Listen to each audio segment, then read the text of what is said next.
Praise the lord. అనుదిన కృపావాక్యాన్ని వీక్షిస్తున్న దేవుని బిడ్డలందరికీ నా హృదయపూర్వక వందనాలు. ఈ శుభవేళ ప్రభు మనకిస్తున్నటువంటి ఒక మాటను మనం ధ్యానం చేద్దాం. అదేంటంటే, దేవుడు మన పక్షమై ఉంటాడు. ఈనాటి అంశం, దేవుడు మన పక్షమై ఉంటాడు. లోకస్తులకు ఎన్నో ఆధారాలు ఉన్నాయి. లోకములో ఉన్నవారు ఎన్నో ఆధారాలతో బ్రతుకుతున్నారు. అయితే మనకి ఆధారం ఏంటి అంటే, భూమి ఆకాశములను సృష్టించిన ఒకే ఒక్క నిజదైవమైనటువంటి మనం ఆరాధిస్తున్న దేవుడు. ఆయన మన పక్షమై ఉంటాను అని ఈ శుభవేళ మనతో మాట్లాడుతున్నాడు. ఆయన మన పక్షమై ఉంటే మనకేం జరుగుతుంది? ఒక 3 మాటలు ఈ శుభవేళ మనం ధ్యానం చేద్దాం. మొదటిగా కీర్తనల గ్రంథం 43వ అధ్యాయం 1వ వచనం చూస్తే, భక్తి లేని జనముతో ఆయన వ్యాజ్యమాడతాను అని మాట్లాడుతున్నాడు. మన పక్షమై ఆయన ఉంటే, మనకు వ్యతిరేకంగా భక్తి లేని కొందరు ఉన్నారు. ఆత్మీయులు అనబడిన భక్తిహీనత కలిగిన వారు ఉన్నారు, లోక సంబంధులు ఉన్నారు. వీరందరి నిత్యపోరు ఎవరి మీద అంటే, క్రీస్తుని ఎరిగి దేవుని కొరకు నిలబడిన వారి మీద ఎన్నెన్నో వాళ్ళు అపశృతులు కలుగు చేస్తూ ఉంటారు. ఈ శుభవేళ ప్రభు చెప్తున్న మాట ఏంటంటే, నీతో వాదించు వారితో, నీకు విరోధం పెట్టుకున్న వారితో, భక్తి లేని జనముతో ఆయన వ్యాజ్యమాడతాడంట. దేవుడు మన పక్షమై ఉంటే మనకింకా దిగులు ఎందుకు? ఈ వాక్యాన్ని వీక్షిస్తున్న దేవుని బిడ్డలారా, ఒకవేళ నీవు అనేకులతో వ్యాజ్యమాడలేక పోరాడి అలసిపోయి ఉన్నావేమో, మౌనంగా ఉండండి. మన పక్షమై భక్తి లేని జనముతో ఆయన వ్యాజ్యమాడతాడు.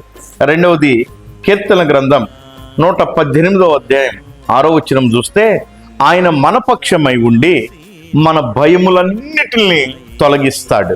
యేసయ్య అమరమున పడుకొని ఉన్నాడు. శిష్యులందరూ ప్రయాణమై వెళుతున్నారు. నదీ ప్రవాహంలో అలలు లేచినాయి.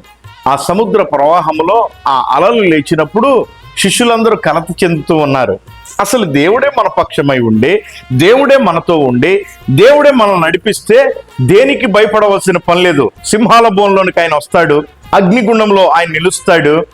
కెరటాలు లేచిన వాటిని అణచి నీటి మీద నడిపించగలిగిన శక్తిమంతుడు మనం ఆరాధిస్తున్న దేవుడు. ఆయన మన పక్షమై ఉండి మన భయములన్నిటిని ఆయన తొలగిస్తాడు. ఇంకొక మాటను చూద్దాం. కీర్తనల గ్రంథం 138వ అధ్యాయం 8వ వచనాన్ని చూస్తే, ఆయన మన పక్షమై ఉండి మన పనులను సఫలం చేస్తాడు. ఆయన మన పక్షమై ఉండి మన పనులను ఆటంకి పెట్టే దేవుడు కాదు. మనం వెళుతున్న మార్గాల్లో అడ్డు నిలబడే దేవుడు కాదు. మనం చేస్తున్న పనులు, మనం చేస్తున్న వ్యాపారం, మనం చేస్తున్న ఉద్యోగం, మనం చేస్తున్నటువంటి కూలి పని అయినా సరే ఆయన సహాయం చేసే దేవుడై ఉన్నాడు. ఈ వాక్యాన్ని వీక్షిస్తున్న దేవుని బిడ్డలారా, నీకు ఎవరు తోడున్నారు, నీ పక్షమై ఎవరు నిలబడ్డారు అని నువ్వు అనుకుంటున్నావేమో. కనబడి జనులు కాక మనల్ని కనబడని ఆత్మస్వరూపియగు దేవుడు, ఆత్మతో నివసించు దేవుడు మన పక్షమై ఉంటాడు. మన భయం తొలగుతుంది. మన పక్షమై యాజ్యమాడతాడు. మనతో నిలబడి మన పనులన్నిటిని సఫలపరుస్తాడు. అట్టి కృప దేవుడు మన అందరికీ ఇచ్చును గాక. చిన్న ప్రార్థన చేసుకుందాం. దయగలిగిన తండ్రి, పరిశుద్ధుడా, ఈ వాక్యాన్ని వీక్షించిన ప్రతి బిడ్డను జ్ఞాపకం చేసుకొని వారి పక్షమై మీరు నిలబడి మీరు చేయదలసిన ప్రతి కార్యము జరిగించమని యేసు నామమున అడుగుచున్నాను తండ్రి. ఆమేన్. God bless you. దేవుడు మిమ్మల్ని దీవించును గాక. ఆమేన్.